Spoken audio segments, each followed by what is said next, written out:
Shalom, shalom, frères et sœurs en Christ, et bienvenue à la Rhapsodie du mardi 14 septembre 2021. Rhapsodie écrite par le pasteur Chris Oyakhilome. Et la lecture vous est offerte par les vérités de l'Évangile. Le thème d'aujourd'hui est dépositaire de bénédiction éternelle. Et le verset de Genèse 12, verset 2, qui se lit comme suit. Je te bénirai. Je rendrai ton nom grand et tu seras une source de bénédiction. Fin du verset. Le pasteur dit, le chrétien est béni en toutes choses. Il est béni de toutes les bénédictions spirituelles dans les lieux célestes en Jésus-Christ. Dans Genèse 12, verset 2, Dieu n'a pas dit à Abraham, je te bénirai et je te rendrai chanceux. Plutôt, il a dit, je ferai de toi une grande nation, et je te bénirai, et je rendrai ton nom grand, et tu seras une source de bénédiction. C'est ce dont vous avez besoin. Être conscient que vous êtes béni, que vous êtes une bénédiction. Vous êtes habilité à réussir. La capacité de prospérer en toutes choses a été invoquée sur votre vie. Elle est inhérente en vous et fonctionne tout le temps. Partout où vous allez, il y a de la faveur. Vos pas sont toujours ordonnés par le Seigneur. Vous n'allez nulle part par hasard. Et vous n'allez nulle part seul. Car il est en vous et avec vous pour toujours. C'est l'héritage de la postérité d'Abraham. Cela a marché pour les descendants physiques d'Abraham, Isaac et Jacob. Ils étaient bénis en toutes choses et ont légué les mêmes bénédictions à leur génération. Nous avons encore mieux aujourd'hui. La Bible dit dans Galates 3, verset 29, « Et si vous êtes à Christ, vous êtes donc la postérité d'Abraham, héritier selon la promesse. » La nôtre est une meilleure alliance, établie sur de meilleures promesses. Hébreux 8, verset 6. Promesses qui ont été accomplies en Christ. Comme Abraham, Isaac et Jacob, vous devez savoir que vous êtes bénis et êtes dépositaire de bénédiction. Faites-en votre état d'esprit et votre confession. Fin de la Rhapsodie. Le pasteur ici explique que nous sommes bénis. Nous sommes bénis d'abord en tant que postérité d'Abraham. Nous sommes bénis aussi en tant que corps de Christ. C'est la même bénédiction qui continue, mais notre bénédiction est encore mieux.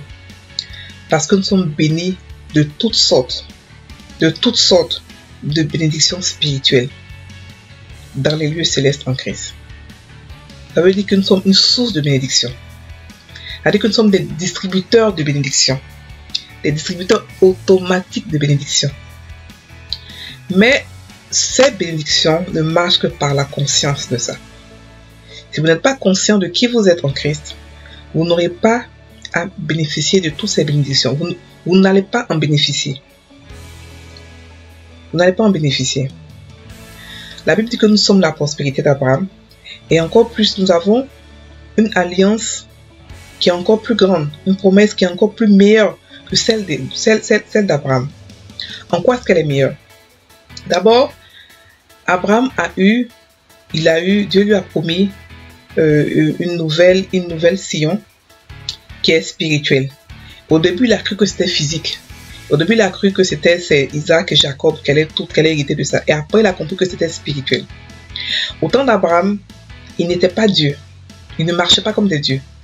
L'Esprit de Dieu venait et partait. Il venait pour un moment, pour un truc bien précis et il repartait. Il n'était pas constant. Pourquoi? Parce qu'il n'était pas Dieu. Pour que l'Esprit de Dieu soit constant en quelqu'un, il faudrait que la personne ait la nature de Dieu. Parce qu'un Dieu a besoin de son esprit. Un Dieu sans son esprit n'est pas un Dieu. Et Dieu nous a fait Dieu, comme lui. Nous avons sa nature. Nous avons Zoé en nous, la nature de Dieu. La Bible dit que tel qu'il est, tel que nous sommes.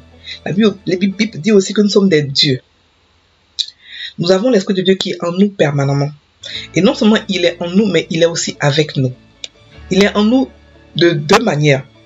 en nous et avec nous. Et le pasteur dit que vous devez être conscient de ça.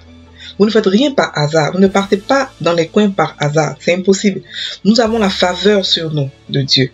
Nous avons des anges, une multitude d'anges qui nous entourent, qui nous protègent, qui nous servent. Donc sachez, commencez à comprendre le ministère des anges et commencez à les utiliser.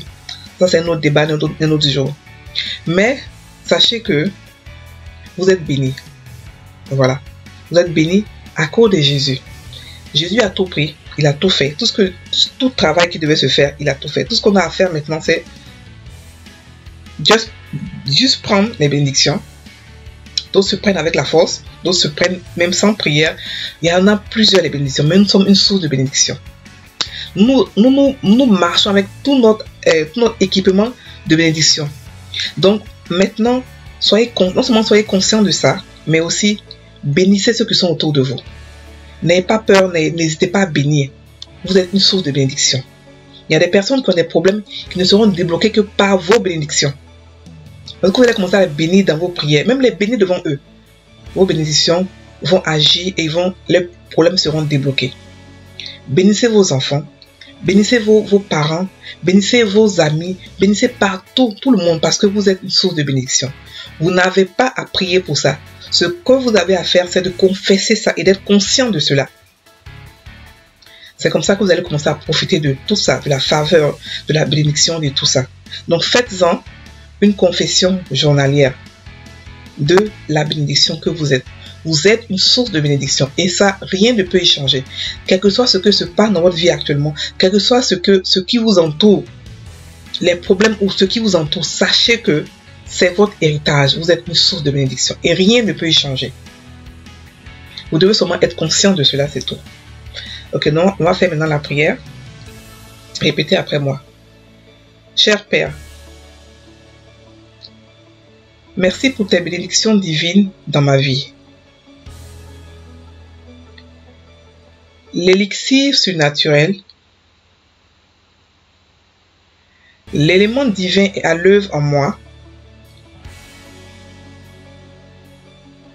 et m'amène toujours bien au-delà des limites naturelles. Je refuse de lutter contre le reste du monde, car je suis la postérité d'Abraham. Je suis béni et j'ai l'avantage au nom de Jésus. Amen. Passez une très bonne journée, frères et sœurs en Christ. Priez en langue pour que ce message puisse entrer dans votre cœur, porter des fruits, grandir, porter des fruits, pour que vous soyez conscient du fait que vous êtes une source de bénédiction. Et aussi, méditez sur ces versets, proclamez-les, confessez-les. Passez une très bonne journée. Soyez bénis.